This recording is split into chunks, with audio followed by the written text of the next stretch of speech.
All right. Hi, everyone. This is Jess, and I'm with Luke, and we are here again. He's between two ferns. Well, between a fern and some kind of, I Wax don't know, leaf. wax leaf. Between a fern and a wax leaf.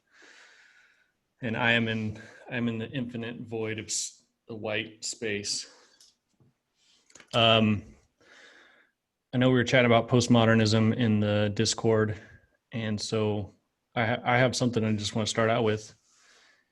And I posted a video of N.T. Wright. It was just a short blurb of him talking about the role of postmodernism from his point of view. And I thought this could be kind of a jumping off point. And this, I'll even tie in estuary a bit. So the quote he said was that postmodernism is announcing the doctrine of the fall to an arrogant modernity. So modernity came along and said, all right, we've got this figured out. This is the Enlightenment. We've got it figured out. It's about reason. We need everyone on board, everyone get alongside of us. If we all act in this way, we've unlocked the secrets of the universe. And so modernity runs this course. And I think, like Paul mentioned in one of his latest videos, is that this starts to fall apart about World War I, when and N.T. Wright mentions that there was an earthquake in Lisbon in the 1700s that really kind of set back the Enlightenment idea, because the world starts to come apart from God becomes separate from the material world, and we just are unlocking the material world with our reason and our science. And God is like a watchmaker that kind of made this really intricate, delicate machine and started it and just sort of released it. And then, but then there's these horrible catastrophes. So N.T. Wright mentions the earthquake in Lisbon, which I didn't know about, but it apparently happened on a Sunday. So everyone's in churches and the churches collapse on people. The people that run out to the outside, they notice the ocean is pulled back, and then they're wondering what's going on. And well, it's a tidal wave, and the wave comes in, and whoever wasn't killed in the churches that were collapsed gets swept out to sea and drown. And then World War I comes, at the beginning of the 20th century, and basically shows that nobody understands nobody understands what we're doing, and how can this catastrophe happen? Aren't we all operating by reason? And this is Europe. This is the most reasonable, enlightened people on the earth, and they get embroiled in the bloodiest, most meaningless conflict there has ever been with all this technology they built.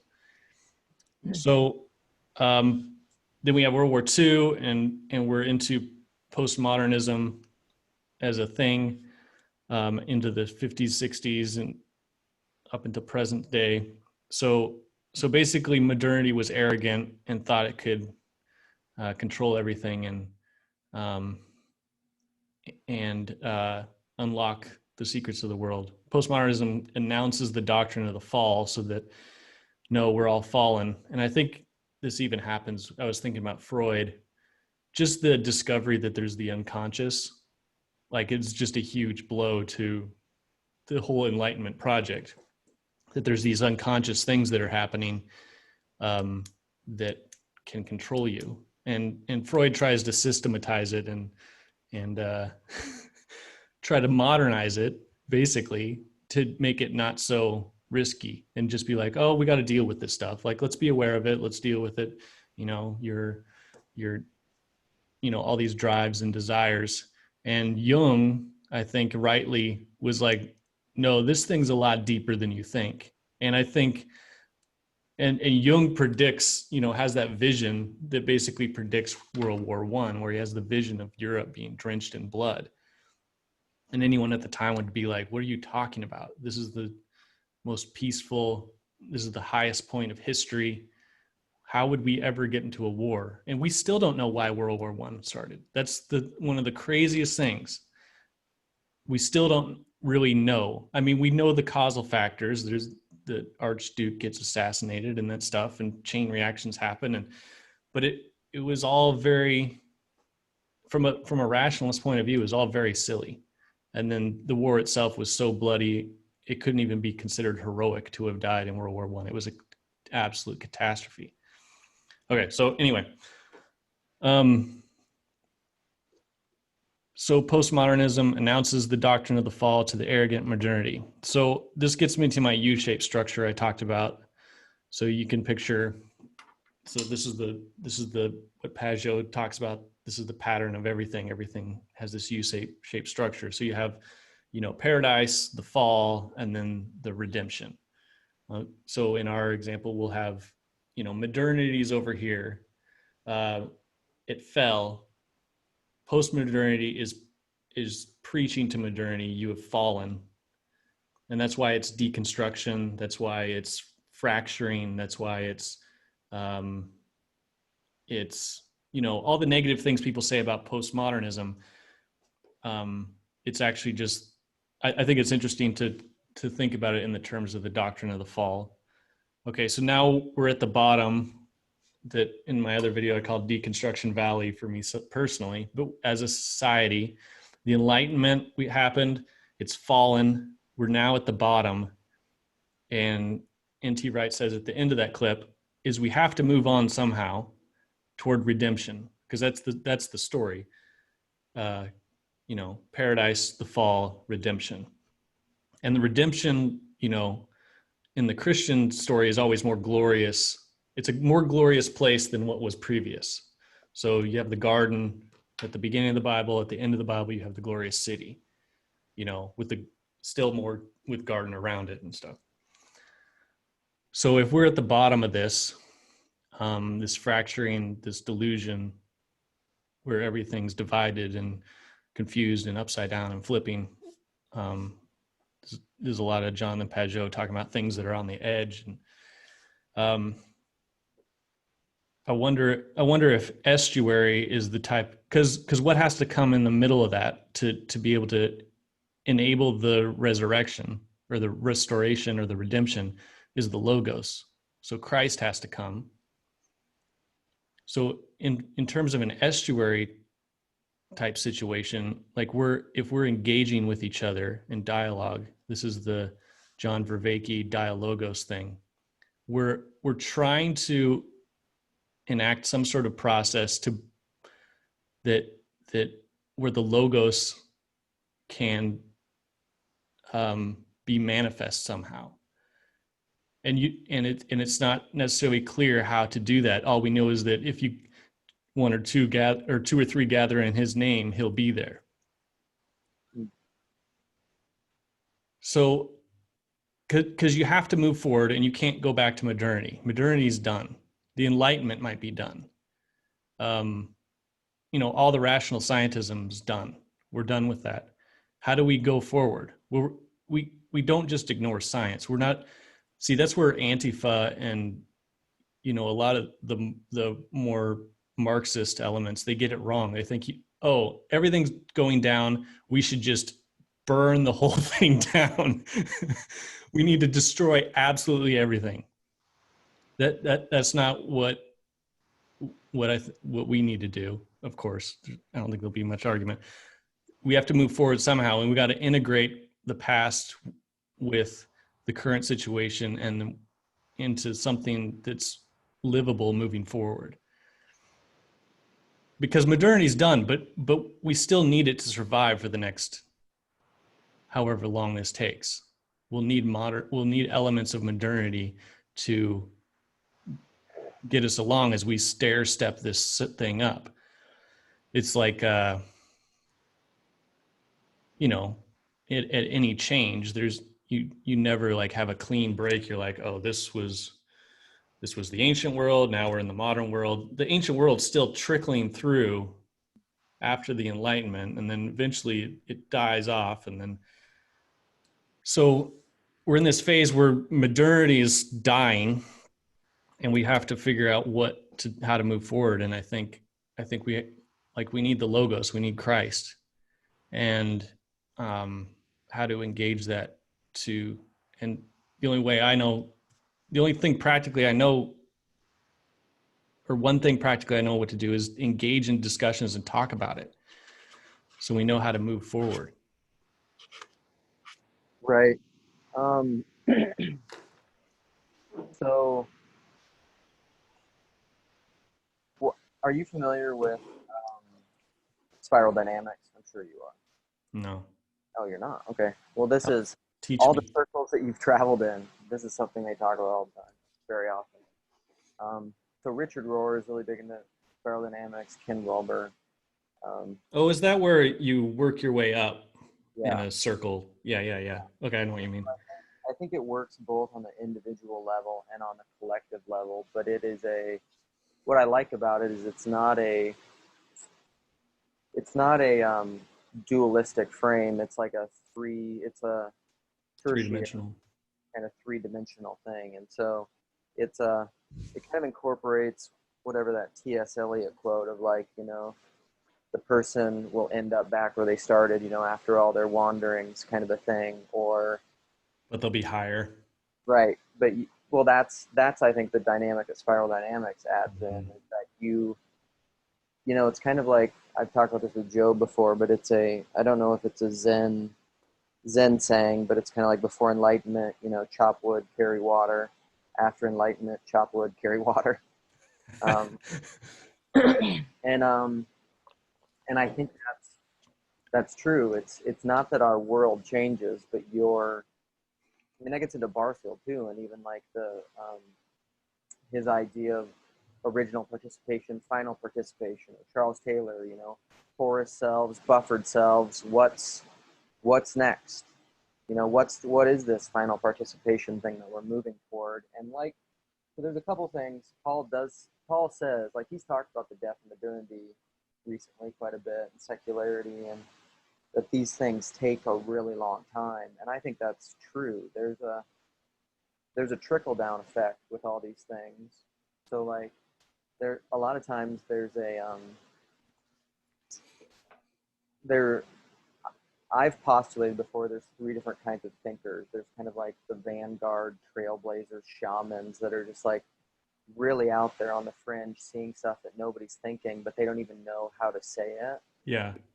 So out there, and they're kind of mystics, poets, those types of people, and they're trying to reach out into that, you know, um, Unknown. ephemeral, just unknown, and bring it down to some degree. And it's really hard to do, but it takes there's a trickle down with that because before those things become commonplace and kind of the broader collective consciousness, it could take a long, long time. And I think Yeah. we're constantly in kind of that cycle, which I think is speaking to the spiral dynamics and this constant. It is a, it is in a sense almost like a progressivist way of understanding evolution consciousness. Like it's moving something. There's a telos to it. Hmm. Further up and further in is what you could say it, but yet it's circling around this and never touching this kind of Center. mystical center. Yeah. And I think where we're at now, and that's somewhat of a U-shaped trajectory, or like Richard Rohr talks about, order, disorder, reorder, and that you could think of that as like really. I was recently listening to Pete Rollins, like the Oedipus complex. You're Yeah. part of the oceanic oneness in the mother. You're actually in her. You're connected to her through an umbilical cord, and then you're outside her body and you're woken up to this thing, and it's shocking and it's traumatic, but it's pre-conscious almost. You're not even an individual yet. And then you're attached to her breast, and then slowly and slowly there's degrees of separation, and then you're kind of like hiding behind her skirt. You're scared, you don't look at other, and then all of a sudden, like throughout the course of a child's life, up until whatever they're 25, it varies. They're not really an individual, and even then it's kind of like the whole process of the faith of the father becoming the child's faith or not. Like there's this whole somewhat your father, this or your parents, your god figures, all of a sudden you realize too, like they're not these just like godlike people. They're fallen and broken, and there's this whole psychology that happens. And I think it's the fractal nature of reality, and this is why like the family is, I don't know. I love thinking a lot about the family because I think it's reflective of everything. Um, and so all of that to say is, I think what is happening right now through the death of modernity is, and this gets into a little bit of what I kind of want to talk about. I think it's tied into this, is that I think postmodernity is the, like the N.T. Wright quote, is the critique of you're not acknowledging the fall. But where I would say that we're at right now is like a lot of this postmodern thinking came in, I mean, I don't know, 100 years ago, you know, starting, and but then it Was really it got, that long ago? well, I mean, I think it was the beginnings of it, but it was Yeah. more, you know, it was more in like the latter part of the 20th century, It's like probably. 40s, 50s before anything significant. Right. And then, but I don't think, where I think we're at right now, and this is kind of what, um, like I've talked to you a little bit about, and what I want to get into is that I don't think broadly people really have taken postmodernism seriously. We are still interacting with postmodernity largely in a modernist way. Oh yeah, even this conversation is kind of a modernist way of talking about it.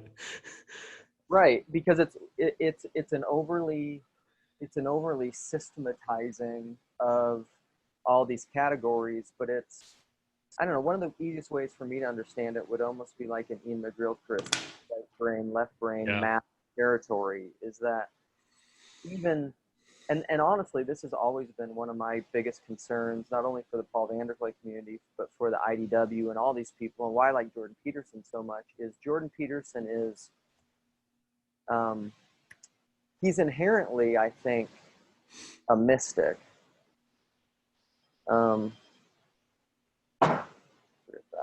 um, but he, which is why I trust him, is because Jordan Peterson, I think, for all the things that he says, and I think you can find clips of him talking about postmodernity in a very simplistic way and just saying it's a guise, it didn't work, and then it's a guise for Marxism. But I think if you could sit down with Jordan Peterson and have a longer conversation with him, particularly with like the kind of postmodernist that I think knows what he's talking about, is honest, which the only one I can really think of in my mind is Rollins.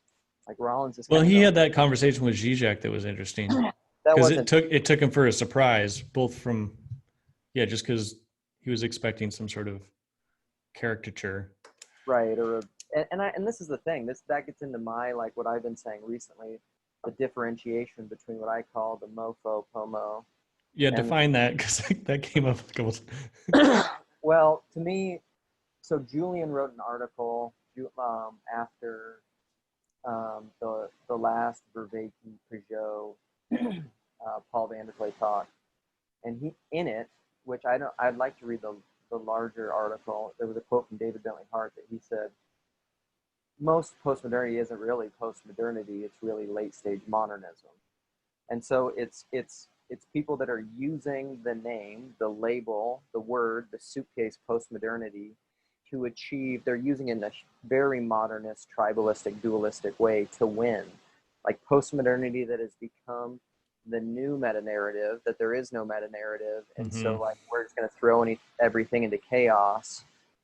Like that's not, I don't think that's authentic postmodernity. That's a veiled late stage modernist play trying to just have a trump card against all the other modernists. It's Yeah, still completely within the realm of like control. What I would see, and this gets into what I think, and I don't know this well enough, and I probably will never read Derrida to the point of really getting at this. But my intuition say, and I'll just say this is just intuition, is that what Derrida was critiquing when he talked about logocentrism or foul logocentrism was the binary static usage of language, where language is merely a tool in the sense of like, I'll pull in another piece like Jacques Ellul, La Technique, where you thereby use language to manipulate and control your environment to achieve your previously assumed and oriented ends. mm-hmm. But that's not It's a, manipulative. it's inherently manipulative and controlling, and it's not language. To me, this gets into like, I'll bring in Marshall McLuhan, is like when language has become divorced from its, when language is used as a technique, when it's used technologically, when it's used as a tool, you divorce it from the ineffable, from its transcendence. Mm-hmm. You actually divorce it from logos. And so interestingly, I think what is happening, this is where everything's so U-shaped, and God works everywhere. Like, where can I escape from your presence, oh Lord? You know, if I ascend to the heights, you're there. If I go to the depths, you're there. You can't escape Right. that. Even in deconstruction, even in the abyss, even in Hades, God is there. And so even in, you can't get away from him. Like, he defeats death by death. You Mm-hmm. know, you can't get away from God. And so even in all this craziness, so even though I see all these errors with technology, or what I would say the spirit of, somewhat the spirit of even schismatic ideological Protestantism, is that God is working through that to bring about reorder and redemption. And so what my hope is that, because where has all the life and the hope? I would just ask you this question. I mean, I think I have an answer, but the last few years, all the signs of life and hope, and like the glimmers of reorder and defending the chaos, has happened how? I would say it's happened through long form discussion that has happened through YouTube and Mm-hmm. podcasts. Yep.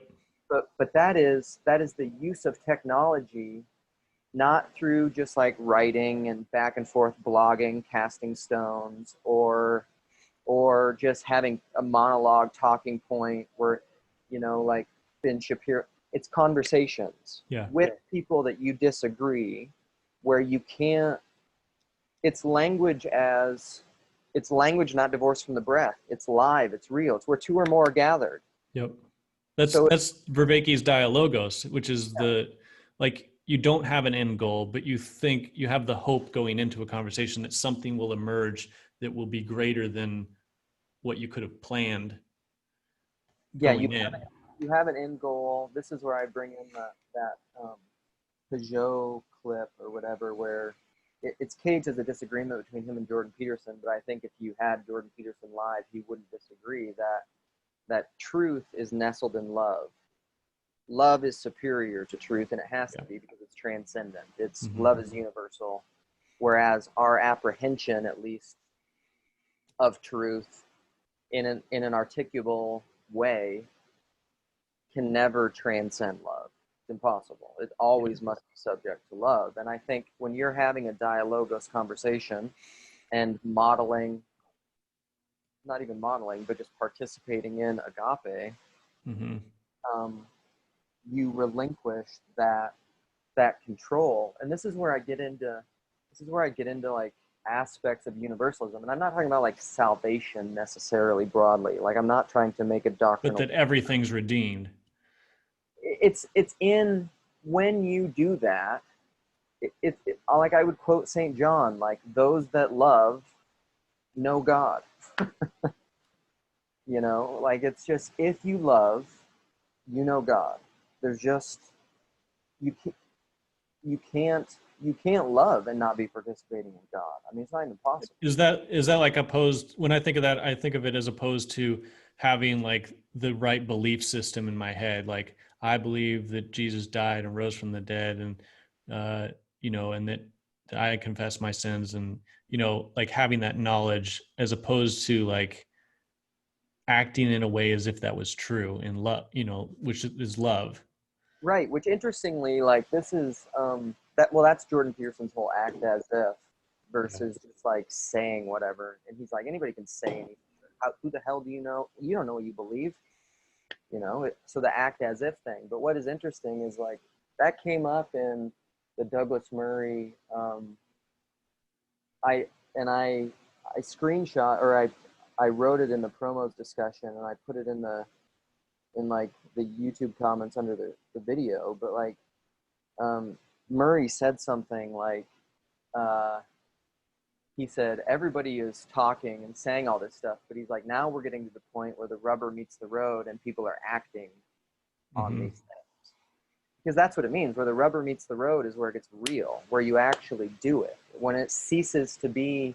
But I think this has been the problem with all of the problem with talking about all this stuff abstractly, like even the conversation we're having now, is that it's still in a late stage modernity thing.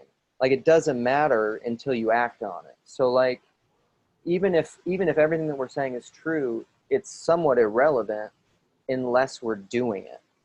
Mm-hmm. And this is the problem that I think happens, which is I think why Paul likes to talk to randos so much, is because, and why I think Paul's channel has been as successful as it is, but why it hasn't blown up is like to the degree that a Ben Shapiro or something like that blows up, is because that kind of exponential growth,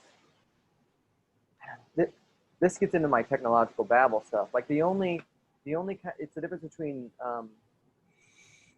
like machine replication is exponential. You Yeah. can do it extremely fast and extremely quick, but I would argue that that kind of that spirit is the same thing that happens with like like a social media growth. Like if you have a YouTube account that just grows like that, I would almost inherently mistrust it. Right.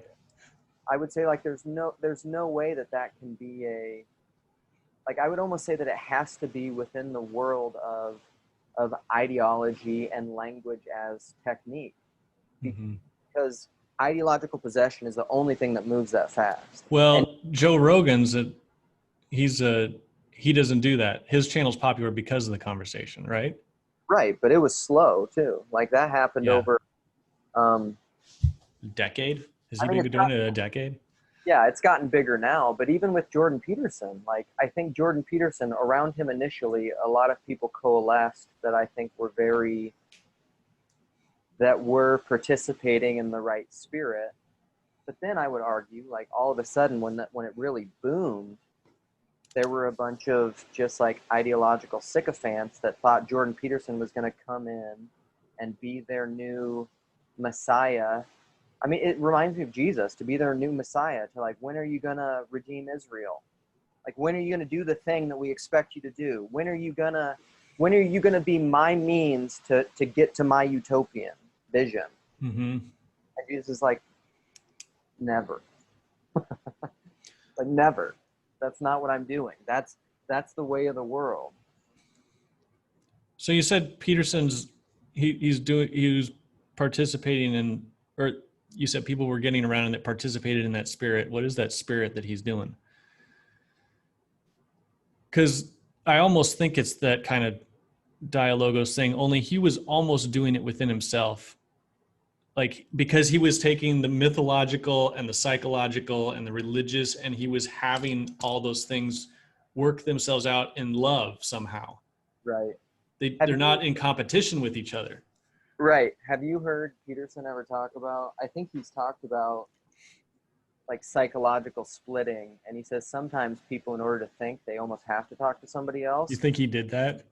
But he said that Yeah. I think he explicitly said that in one of his things, that he says in his whatever enlightenment, or like what start when people ask him how he started his journey and where he got to where he was, he said, I think it was like in his early 20s or late teens or something, he had a realization that most of what he said wasn't true, Mm-hmm. and that he was either just like trying to win a debate or win arguments or whatever. And he's like, what? And he all of a sudden he had something where he said, why are you doing that? Like, why are you He, saying that right now? And he realized what he was doing. He but inherently, to do that, you have to have a splitting. You have to have yeah, some you distinct, watch yourself. yeah, and you watch yourself. And he was like, what is that? And I don't like that. And then he said he did that to such a degree that it was almost such a stark split He that he stopped had, talking. He yeah, stopped saying things. he had the realization that like I think he said like 98% of himself was false, and he's like, that's a lot of dead wood to burn off. And he said that's scary, because then what's going to be left? Yeah.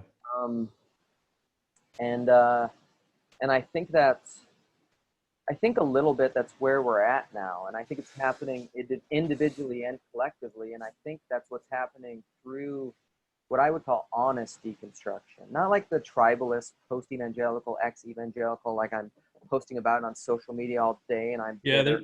there's that weird kind of like social hierarchy of how well you're deconstructing and who did the, yeah. Well, I would say, like, are you, but this is through the spirit. Like, in your deconstruction, are you bitter and vengeful and you're not actually looking for any sort of like redemptive arc, but you're just like, you've just moved to your new tribal identity and you're shitting on the thing that you left? Mm-hmm. Well, then I would argue like you're a mofo pomo. You're not actually deconstructing. You're not actually doing the earnest deconstruction. Doing the opposite. You're just mad and you're just doing modernism again. Yeah, man, Gerard keeps coming to mind. I had like a week or two where I just listened to Gerard talk about his mimetic theory. Do you know anything about that? Yeah, Gerard is one of my like he's on my Mount Rushmore of the meaning crisis. Yeah, but even that idea that like because it's not just that you copy someone else or you mine them. You can actually like usually when people are in conflict it's because one person does something and the other person decides they're going to do the opposite or take the opposite stance, but they're doing the same they're participating in the same spirit basically. Yeah. Yes. And the same thing with like a lot of the deconstructionists they were, they were fundamentalist evangelicals and then they become disenchanted and now they're fundamentalist. They're it's the same spirit but now they're deconstructionists or they're liberal whatever, but they didn't, nothing changed. Right. And now so this I agree 100%. This is what I think is happening with anti-woke people right now. Mm-hmm. And Yeah. that's my big fear is that a lot of the people in the circles that we run in are just going to see all this social justice warrior woke ridiculousness and then they are going to be woke Mm-hmm. and we're going to go nowhere and we will have another I mean, it won't happen, but like there are times when I think, and I'm not like saying I've had a vision, but there are times in my intuition where I feel like there's a big bloody time coming, and and I mean, and I can play out like I say this sometimes, like I play out scenarios where I think this happens because when people start to like just theoretically, let's make this very concrete for a while. Like I think this is a very possible thing to happen. So America is kind of the epicenter of what's going on right now in the world, particularly Minneapolis, my home turf. Oh yeah, you're right there. Uh-huh. And um, and um, I think what's very likely to happen, and I agree with you about this spirit, the same mimetic spirit of rivalry and mimetic desire and violence, because it's all rooted in control. It's all the same spirit. Yep. This is which is this is what I've been trying to do is name that spirit. Like instead of people just pointing, seeing instantiations and being able to point to all the different instantiations, I'm like, great, what's underneath that? Yeah. Like until we figure out what's underneath that, we're just saying like here, cool. Right. So what I think is very likely to happen is, and I don't know. I mean, I'm not a prophet or a son of a prophet necessarily, but I think that um, this fall, this election, I mean, I think it's going to be bad no matter what happens. But I honestly think what I think is likely to happen is I think the majority of Americans actually are not the the very vocal minority right now, whether it's through social media or the news or whatever. I think most of America is um, more more on the side of Donald Trump than not, Yeah. and and because we live in a two-party system world, and really, I mean, Trump's a little bit. I don't know. Trump isn't really a traditional. He's a little bit of a different thing, although he still supports corporatism essentially, which they're both the Republicans and Democrats do, just in different ways. Right. But I think it's largely possible that Trump wins the election, and then um, I feel like there's some kind of a I don't know, I can see all these scenarios, but if he doesn't, basically I can see some kind of a insurgence happening depending on which side wins, because the state essentially in politics is like our God and Savior. When you listen to all these Yeah. conversations like Douglas Murray and Rogan, like Rogan keeps saying, like, I don't know, what do we do? I don't know what to do. Like, it's kind of like what you were saying. It's like, why did World War I and World War II happen? It was all these Yeah. rational, enlightened people. And Yep. that's what Rogan says all the time. He's just like, we're so, like, why is this happening? Like, people aren't, like, why aren't people being reasonable? Right. And then the answer will be like, well, what do we do? What do we educate? Okay. Right. And why isn't education working? Oh, we need to throw more money at it. Okay. Yeah. Right. You know how much people spend per student on public education? A lot. Right. Um, and it gets worse the more they spend. So um, I think what could likely happen is we're so divided and so tribal is that whoever wins, there could be like an actual kind of revolutionary resurgence. And Yeah. I think it could move to the point of like actual war, like third Oh world yeah. stuff. Yeah, and it follows that whole Girardian mimetic rivalry, because the Democrats and Republicans are exactly the same in Yeah. this in their spirit, in the Girardian sense. They're mimicking each other. Conservative, progressive evangelicals. Yeah, and even you can see, yeah. So you can't pick a side. You have to like literally find a different spirit to imitate.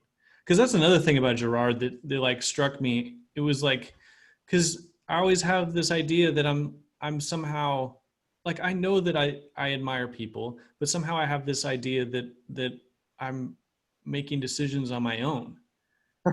And and and so just the idea, like, no, I'm imitating people.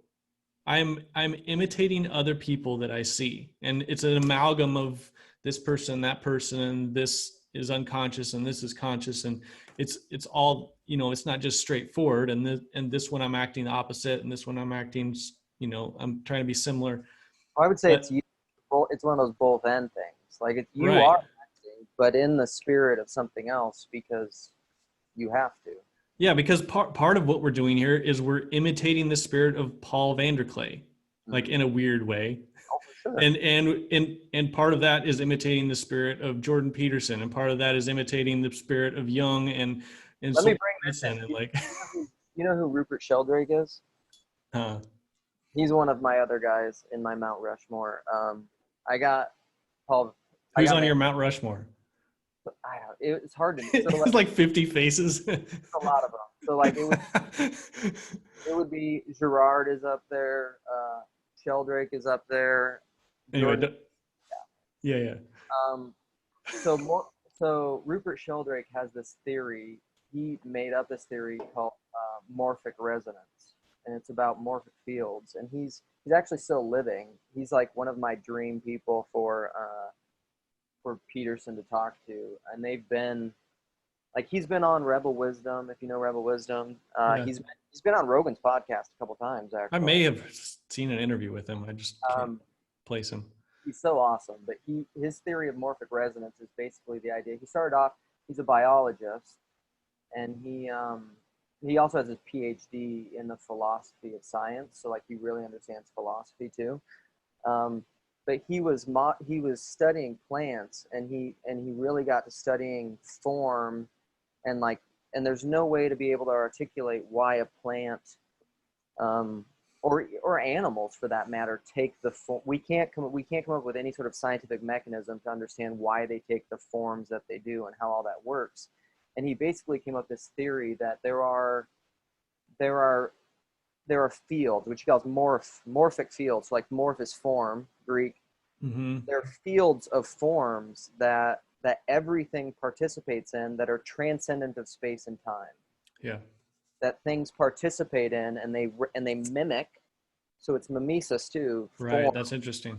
through these fields. You could think of it as like a magnetic field. So like it's nothing that can be it can't be traced or perceived materially. It's almost a it's an amalgamation of like spirituality and science in a way. And Yeah. they've done all these studies where like they teach, one of the famous ones is they teach rats how to travel through these mazes, and they teach them ways to do it. And what's so crazy is that like you can take rats on one side of the globe, and then they took rats of the same species, completely divorced of them Oh, I genetically, heard about that. location, and Yeah. everything. And then they taught all these how to do it, and then the rats on the other side of the globe got better. They got faster at the No, same. they taught the rats. Then they brought all the rats together. They didn't run the maze, and then they took the new rats, put them in the maze, and they could run the maze faster than they just had to be around the other rats. I think no, I think they kept them completely separate, Oh, which is really? yeah, which is the whole point of That's even freakier. which is the whole point of the study, because it's his whole the point of it is to prove that these things work outside of space causal connection. Really? Not about genetics, and it's not about proximity. It's about the same Yeah. similar morphic pattern. Well, then, Crystals do that too. Like if you form a crystal for the first time ever, the formation, once you've formed a crystal that's never been formed before, gets faster and faster over time, and it works out, anywhere in the world it's separately. interesting. That's also a phenomenon you see in extreme sports where, Yep. where like someone will do the first 900, and then after that, 3 months later, four other people did it, Right. or whatever it is. Right. So this gets to an idea that like, so if we're trying to participate in a different spirit, then you need to be around people and facilitate that, because Well, like how do you it's not, participate in that form? How do you participate in that matter, that morphe, that you pattern? surround yourself with it. So like it has to do with the company you keep and the conversations you have. But it's also, it's not something that you rationally can make yourself do. Like if I started right now, let's say I moved uh, into a house with four other guys and they're all weightlifters. The chance, like I would probably easily be able to convince myself that getting up at 4 a.m. and going to the gym every day and working out is something that I want to do. Yeah. And and just being around those people. And as soon as I leave that situation, I'm not as motivated to do that. It's stuff like that. So it's even like, so you talked about like, so Peterson, there's a certain spirit about Peterson. Getting really like the cult of Peterson. But there's a certain spirit that you said, and I'm really talking about like some of this, like we're imitating each other, we're watching what each other's doing. Because I had a couple friends that as soon as I found Peterson, I wanted to talk to them about it, because they're my friends from when I was, uh, a teenager and in ministry and stuff. And since then, they've gone their own way. And one of them's not a Christian, and one of them's kind of, nominal or liberal-ish. Who knows? Yeah. But so I'm like, I told them about Peterson. I was like, this is incredible. You got to hear what this guy's saying. And they were like, are you insane? Peterson is literally a Nazi. And they're not joking. And I tried, like, I was like, look, I don't care about the politics. And they just saw that his politics was just a sign that basically he's this Nazi guy. And I could never describe to him exactly what it was. I tried talking him through some of the arguments from like, where does religion come from an evolutionary standpoint, the psychology of Genesis, all these things that were just like blowing my mind. But I could never articulate it to him, because it was all something that Peterson was doing. I could sense it.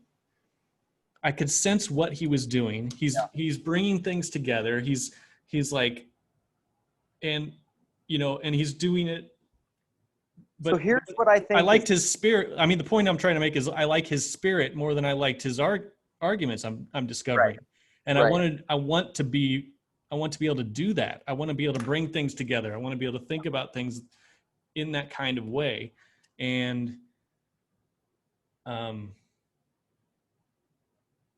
yeah, how do we, I guess, So it's the same thing with Paul, I would say. It's the same thing with mm-hmm, this is like what Peugeot says. So here's the thing about it that we this thing, if it's universal and if it's reflective of the logos, um, then then it has to scale, right? It has to work at every level. So it can't be merely propositionable and articulated, and like this kind of conversation that we're having, it can't be something so just complicated and philosophical and obtuse that yeah, like that certain people can't do it. Like it can't be IQ dependent. Again, that's yeah, in the modernist frame. That's in the rational frame. Like people just have to be more reasonable and understand the right facts and information.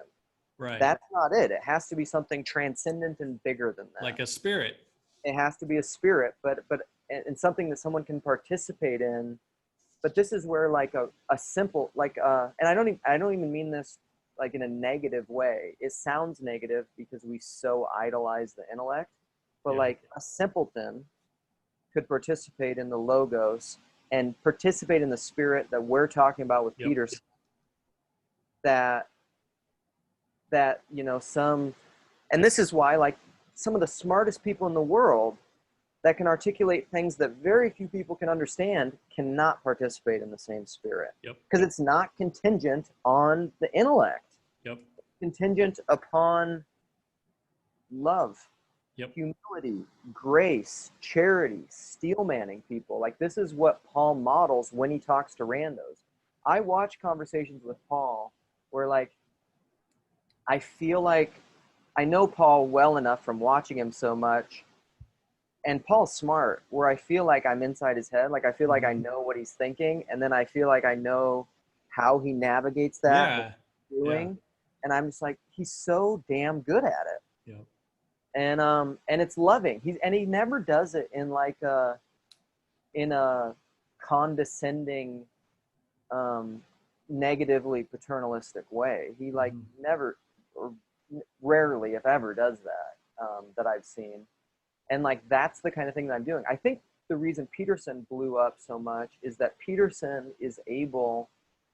I mean, he's got a weird temperament. So like if you piss him off, he'll fight with you. But yeah. Some but people latched onto that part of him. right. But he'll have those kinds of Yeah, conversations. But he's also able to art. But he's also smarter than everyone else. So he's yeah, able to articulate and bring in psychological and mystical and philosophical and science, but in a way that isn't static and reductionistic. It's not that language as a manipulative tool. It's yep, language as an opening up into a transcendence that's ineffable. He knows that fundamentally, and mm-hmm, that's why I say he's a mystic. yeah, But I don't know. I'm constantly afraid of rationalists. Like my arch nemesis are rationalists. They drive me crazy. yeah. I always try to have conversations with them, and it, like, I think I'm doing well, but they're just like, "What are you talking about?" Uh, well, and even your friends, like what you were saying, when you talk to them about Peterson, the spirit that I would say people who participate that people participate in that quickly and smugly treat people like who says that says like if you treat someone like a static thing, like a static image, like if you don't treat them as if they have unknown dynamics about them. Like if you Mhm, treat them that like, oh, all my ideas about you are you, if you treat them mhm. that way, they're not gonna like you. Right. Like they'll get very frustrated with you, and you'll learn that with your kids and your marriage, whatever. Yeah. Which is why it all comes back to the family, I think. Like if you this is why I try to tell people like you don't talk I know you don't talk to your wife this way. You can't because you'd be divorced, or you'd want to kill each other. Yeah, she'd kill you. Right. And that's what we need to embody, I think, is like familial dialogue.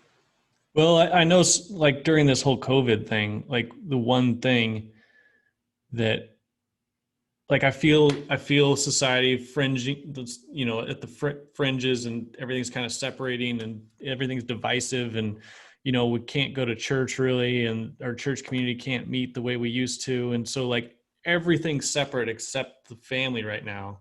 Mm.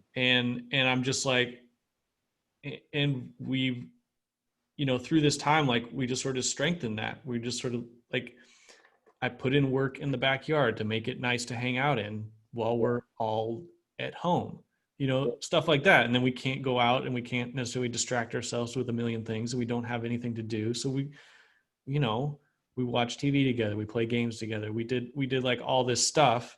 And my boys loved it. Like they don't know, like this has been like the least it's been the least traumatizing time in their life. They never want to go back to school. They're like, and so like, I know that my experience isn't everyone's experience. Some people are having a hard time, and it's not like their fault or anything. And I'm not trying to say that like somehow I'm doing some amazing job or whatever, but I just I just see that, like, I agree with you. Like there's something about how a family runs. And even Jonathan Pajot said about this, like if reality is like this sort of fractal structure, like everything needs to operate in the same way. Like that's how Mm. symbolism works. So the family works in a certain way. Parents, kids below, parents, love keeping them together.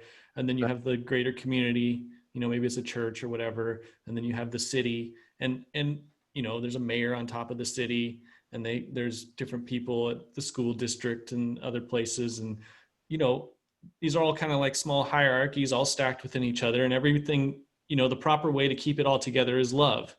And anytime that either, modernism, he says, basically tries to flatten the whole thing. So you have basically the person at the top with a few people, and then everyone else, try to make everything equal. Mm-hmm. And then, um, but yeah, I think there's just a lot of stuff I've learned about the family, and how it works. And yeah, just to echo what you're saying, like it's all love. Like if you we got to figure out how, because love, Jonathan Pajot also said, love is what keeps things together and distinct. So Mm-hmm. it's not like a smashing together where everything's the same now, and it keeps things from being separated and everything just flying apart. Right. Well, and that's where you could bring in, because I think it's symbolically the same thing. The and it's not just the metaphor, but the symbolic reality and universality of the spirit that's reflected in the body. It's the Mm-hmm. body and the members. Not everything is the same, but when the body is healthy, all of those things are working in harmony, doing the things that they do. Are they all equal? I mean, I mean, depends on what you mean. Like, The you got, hand will sometimes sacrifice itself for the head. right, and you need, like, there are parts like the head and the heart are important. Obviously they're important. But and I think the point that you because the point that you're bringing up about love, that it doesn't squelch, it's unity and multiplicity. That's what Yep. it is. Different, but unity, but one thing.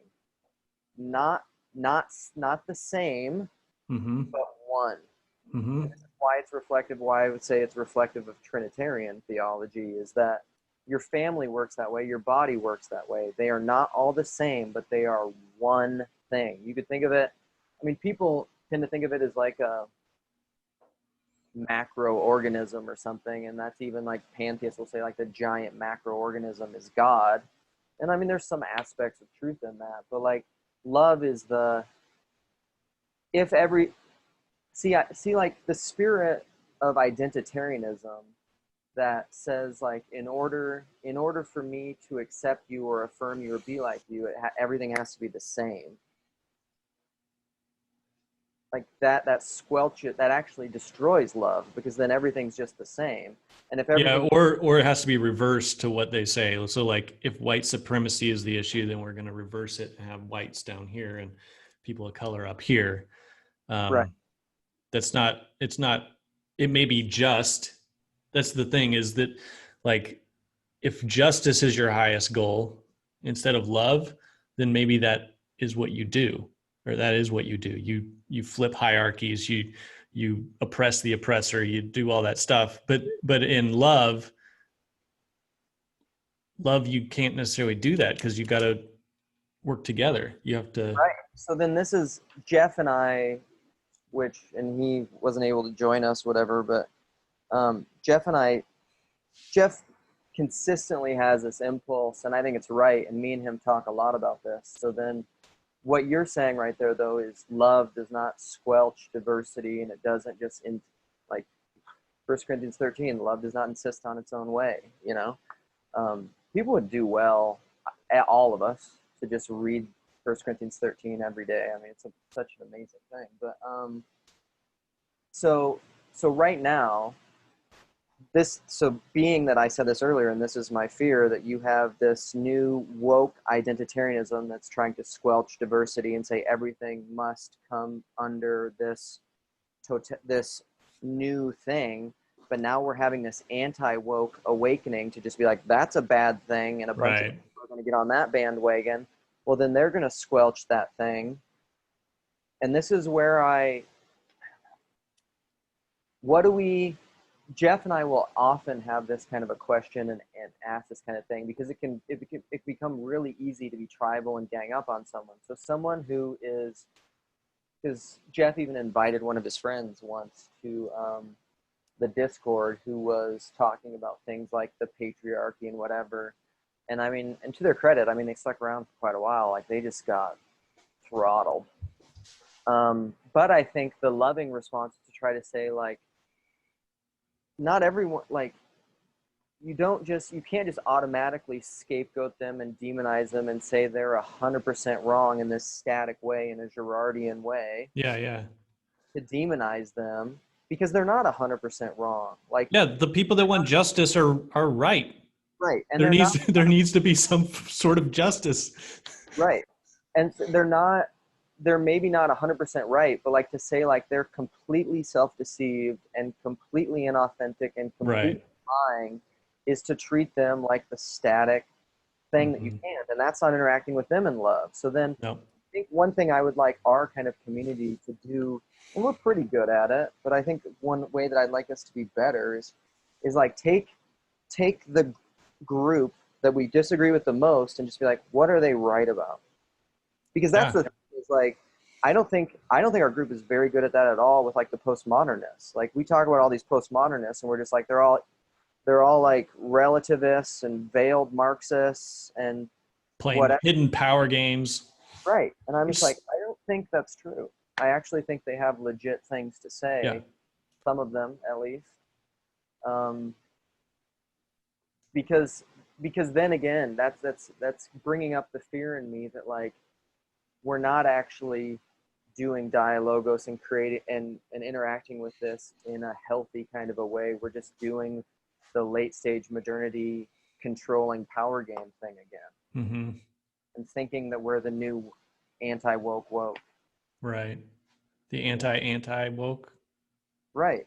Which is like, you can just keep going down that road, but it's really like the different participation spirit. And I don't know, like, this gets into the estuary stuff, like, and where maybe kind of our first, I don't know how to, here's the thing, is I don't think you can institutionalize it. I really don't think you can, because anytime you do, you bring it down to an abstracted, breathless, divorced, propositional thing, and it has to be embodied to be real. Yeah, I think what you have to do is you have to provide some sort of framework where that can be a possibility, because you can't legislate that to happen. A feminine space. This could bring in yeah, that's the whole. A feminine space with a masculine words, instead of a masculine space with feminine words. That's your whole estuary church thing. Yeah, and I think, well, because I think that's what Paul has done. Yeah, like, I think that's what Paul has done, is created. That's exactly what his channel is. I think, is a feminine space, a non-judgmental space that has no boundaries of like, you have to be this to be here. You can be anybody. heretics come in, this person comes. So it's an open space, but then we have real conversations in there where there are judgments and stuff, but hopefully where we're not saying like, but it still leaves room for open and potentiality and growth and movement. Because like if it ever gets to the place where like, oh, we're only feminine up to a point, and that's really like a bait and switch game where like we'll exclude you if you don't eventually get on the right team, because that's largely what I think churches have done in my experience. Yep. It's not really a feminine space. It's a pretend feminine space just to convert you to my team. Yep. But yeah, I don't know what are the borders? What is the framing to make that space? I don't know. I think you gotta, I don't know. I see Andrea doing this really well, like on Twitter and through her videos and stuff, because uh, she basically just kind of asks questions. Yeah. And I mean, it can just be as basic as that. And even Paul talked about how when he started his group, he's like, I ask people to tell their story. Like, how open ended is that? Like, basically, the borders are like, you tell your story. Like, don't tell me about some ideas that someone else had. Like, tell your story, Yeah. and that will provide a way. And then, like, if we're asking questions about something, because you can ask a question, the question directs, but it also is open ended, so Mm-hmm. they can say whatever they want.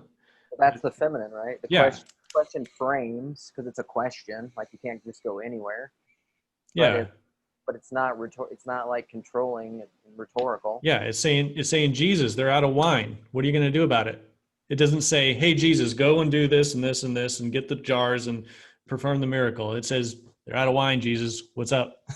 Yeah. So I think that's kind of, I don't know, that's how I think about it. Like if we're creating a space, The I'm divine. gonna I'm gonna start one here. I've already talked to like my pastor a bunch, and a couple guys, and see how it goes. Because there's a couple guys that are already in like the men's group that I meet with that they're so open. They just talk and talk, and so it would be I think it'd be a fine place to. What do you do? Well, that's great. I mean, and I guess the only thing you can do is model it to some degree. Is that Yeah, an I all? think it's the thing. Like you have to participate in the spirit, and then people will mimic it. What do you do when somebody comes in and tries to dominate and make it a masculine space where it's just all about everyone becoming them in a replicative machine identity? Um, well, that's where you have to have some sort of rules. Like you can tell when someone comes into a room and like they're not participating in the correct way. They're not playing the same game. They're like, I don't think that's true. I think when Jesus said that, it's pretty plain that this is what he meant. And then all of a sudden, all the air's out of the room, and like the conversation shut down. You're just like, I think there's techniques to turn that around. Think about that symbolically, what you just said. Took all the air out of the room. Mm-hmm. It collapsed the space. Spirit, air, breath. Well, I think as like someone, if you're leading the group, you got to be able to then open it back up, Yeah. and you have to be very intentional because being feminine isn't passive. No. No. So like as soon as someone comes in and is like, "Nah, nah, nah, nah," you got to be like, I don't know what the thing is. You somehow ask another question, try to get some more, kick them out of the group. Like, those are all possibilities. Right. And I suppose it just depends on, you could talk to them afterwards and just be like, listen, don't try to, the goal for this is not to be a colonizing space where you just make a bunch of little like acolytes.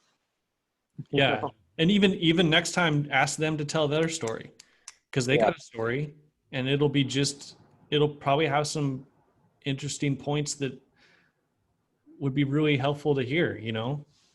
See, because that's where everything gets real. Like that's when you keep everything in the idea of like ideas and isms and stuff. It's kind of like that. You're Yeah. regurgitating somebody else's ideas, and everything is divorced from your being. Yeah. Really. You get them back into their own consciousness Right. instead of someone else's consciousness. Right. No, for sure. And then, but then then you're participating, I think, really in the logos when someone tells their story. Like, that's kind of the brilliance, I think, of what Paul has done. I don't know if he's ever put language on that. But when you get someone to tell their story, because it's their story, it's it's inherently real. It has to, Mm-hmm. and it's a participation in that transcendent thing, because it's not a you can't ever be in that space when you're just telling your story. You can't use that and manipulate it. It just is. Yeah. Yeah. You're not trying to convert someone. It's your story, Mm-hmm. you know. Yeah, uh, and that was always my favorite part. Like, we'd go to a new church or something, become a part of a new small group. Like, everyone introduce yourselves. Tell us about yourself. That was always my favorite part. Sometimes it would last like 2 or 3 of the first meetings would be just introductions and talking about yourself and what your story is, and you get to hear everyone else's story. And then like as soon as they're like, all right, here's the agenda for the curriculum for the rest of the year, and then I'm just like, I'm like, I participate and I try to, like, use the, like, as I'm in the discussions, like, use whatever book that we're talking about as a jumping off point. right. Man, like, some of those, they just get, all right, what did we learn today? The first point we learned is, And you you get know, to the Sunday school answer where people are just parroting ideas that aren't their own, and we're. But that's what's so crazy to me. That has your experience is exactly mine, and that's always been my frustration in church. Is like, because I would say symbolically, spiritually, what you're doing when you do that is you're taking yourself out of a participation in the transcendent logos spirit, that initial thing that was making mm-hmm, you excited, and you're moving over into the spirit of like ideology and abstracted regurgitation of other people's ideas, yep, which is dead and lifeless, yep, no matter how well intended it is. And that's how, and churches are just like, that's what we have decided institutionally is our structure and how we're going to make disciples. yeah, because we have to get the right knowledge in their head so they can be saved. And everyone knew it. Like, that's the thing, is like everybody, I could look around a room. I had this exact same experiences with you. I could look around a room while we were doing it, and I could read I'm a fairly empathic, relational person. I could read everybody's faces, and they're all just like Zoned out. zoned out or thinking this is dead or frustrated or whatever. And then I just kept being like, why are we doing this? No one wants to be here. And then this is essentially, I don't know if you've heard my story, but this is essentially why I left evangelicalism, is because I was in this over and over and over.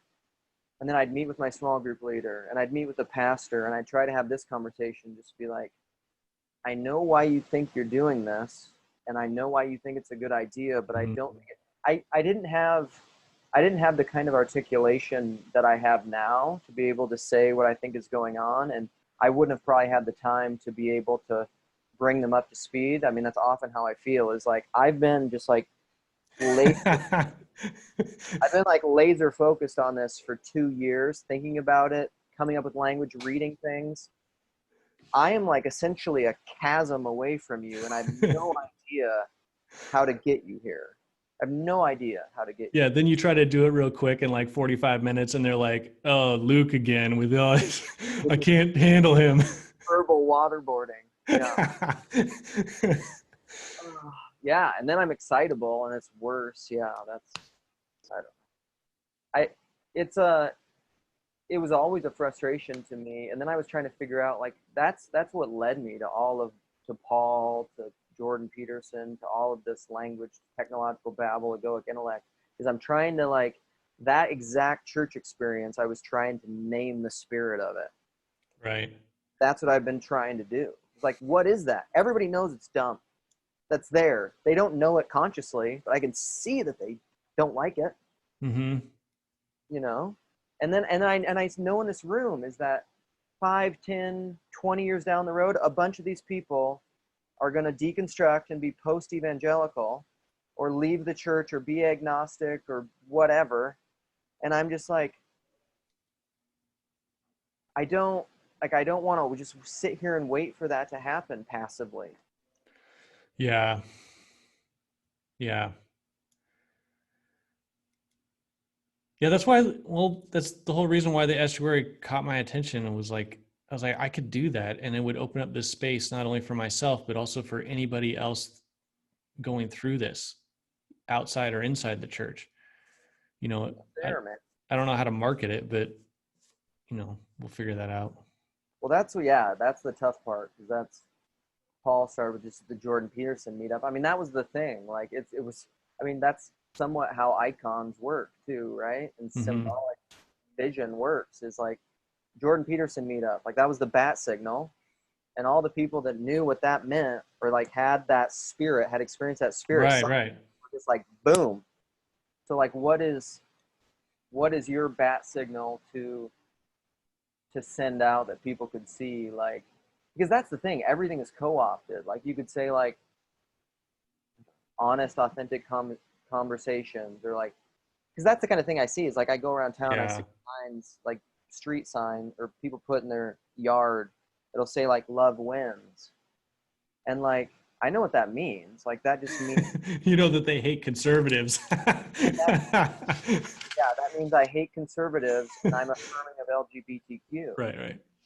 Like but it's a bat signal for that, Mm. you know? So like what is your I don't know. Because I don't want to start a Jordan Peterson group. I don't want to have that label over me. well it's I, become it's got negative baggage with some people, right? yeah, and although like maybe it participates in the type of that spirit, but he's not like necessarily the owner of that. And so how do you break that away from him and get it into a realm where people just like, oh, I like that idea. I want to go talk about stuff. Well we should I'm gonna have to wrap this up because my kids are gonna be coming home. But Yeah. also we should if anybody watches this from Discord or randos or whoever, Calling all randos, calling all randos. that's right. Come up with good marketing names for a bat signal that that can that gives the bat signal to embody that spirit of a participation in an uncontrolling dialogue of Feminine space. love, feminine space of love. What can we use as a signal or a symbol for feminine space? Yeah, yeah. I don't know, man. It's because that's the thing. Like you just I mean, the best, the Theotokos, the Mother of God, is the most iconic one, quite literally. But yet, you do that, Yeah. and you'll just get Catholic and Orthodox. Yeah. Or yeah. That's the problem. Is like we just, it's all that identitarianism, Like we just, what is a transcendent? Or if you put like some like Gaia symbol, you just get all the I know, new right? people. Um, which and that's the thing is like the people that you and I think are looking for are within all those groups. Yeah, but you have to do something which is in common but dodges all the narrow. Right. It's a hard thing to think about. That's why we got to crowdsource it. All right, calling all randos, calling all randos. All right. All right, we'll call this one good. Yeah, let's do it. All right.